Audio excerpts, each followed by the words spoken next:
So we're doing a little mock-up here. You can increase the sound, please. You lower the sound. So I'm doing a little mock-up with a basic rail just to see how much material I'm going to need, how much room I have for the composite layering. I did some gingival plastic with an electrocautery.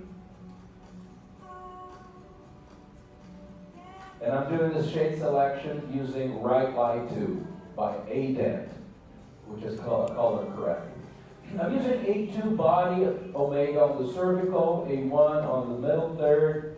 I'm using a pearl amber bioluminescence on the label shell. I'm using Estelite omega trans as my incisal. And I will be using Empress dentin as a base. So just preparation, removing the old composite.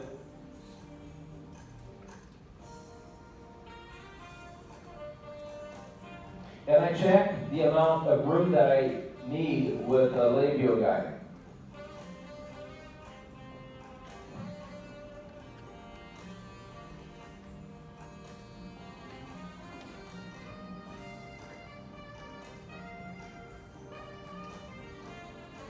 I'm using a total edge technique with all bond 3.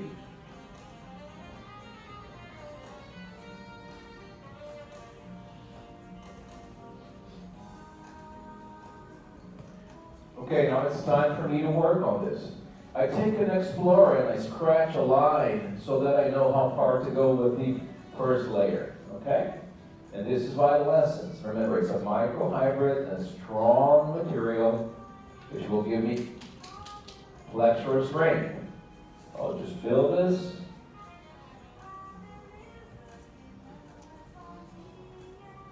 So I do one tooth at a time.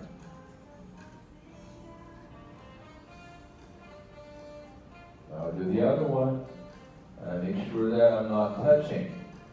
And I don't want for them to bond, right? Now here comes the denting. I'm using Empress Direct here. And watch what's happening. I'm taking the dent up to the bevel and covering it partly so that the fracture line is gone. And then I'm adding yet another dent shade, going over that inner dent just to raise the value a little bit.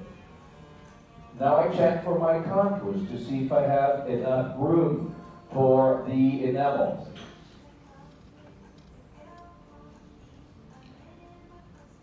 The body enamels should not be thicker than 0.5, 0.6 millimeters.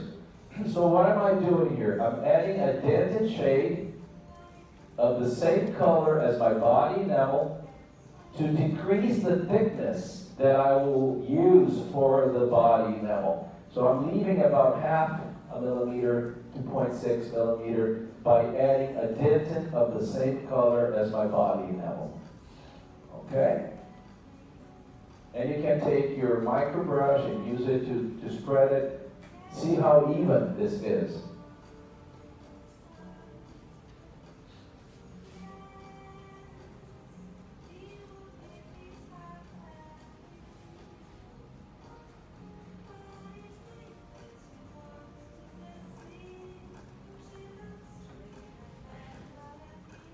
Okay, so here now I'm using the body enamel. This is the enamel that will give me the very final color.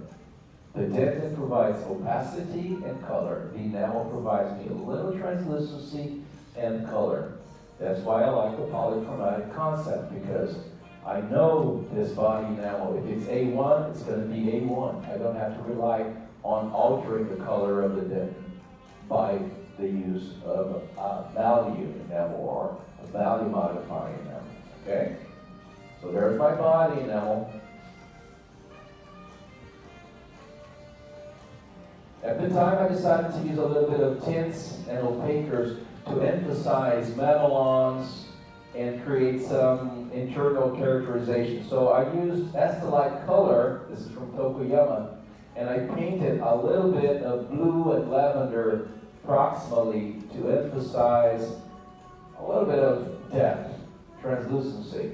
And then right on top of it, I finished with the value enamel, the very final value enamel covering incisal and middle third, right there. Okay? You keep brushing and brushing. Final cure.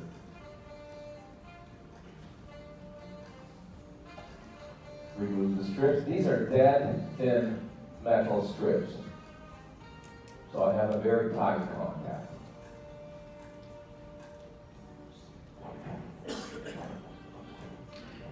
You want to make sure that you cure your restoration well enough, giving it enough energy. So Velogran from Ultradan would be a very good curing unit. Has a 12 millimeter diameter that you can use for polymerizing the whole facial aspect. So you want to cure it for about 16 to 20 seconds. Now, you want to check your contours here. Take the disc and first thing you do is you get your incisal edge position right. And then you work on the line angles. So you can use pencils of different colors. I use black and I use red.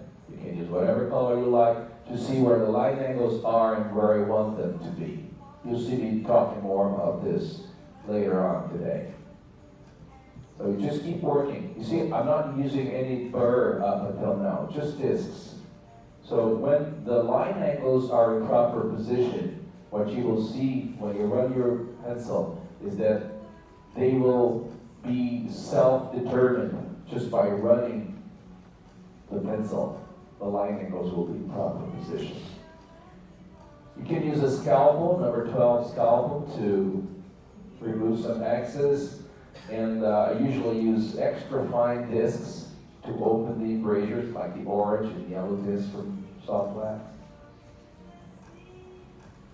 And this is the secondary, tertiary anatomy of taking a burr and just putting in lobes and grooves, finishing the margins.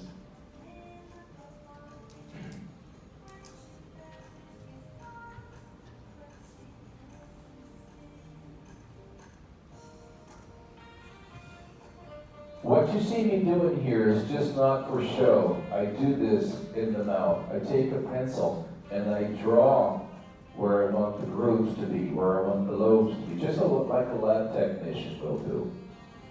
Okay? So I know where to go, how far, how deep, how wide.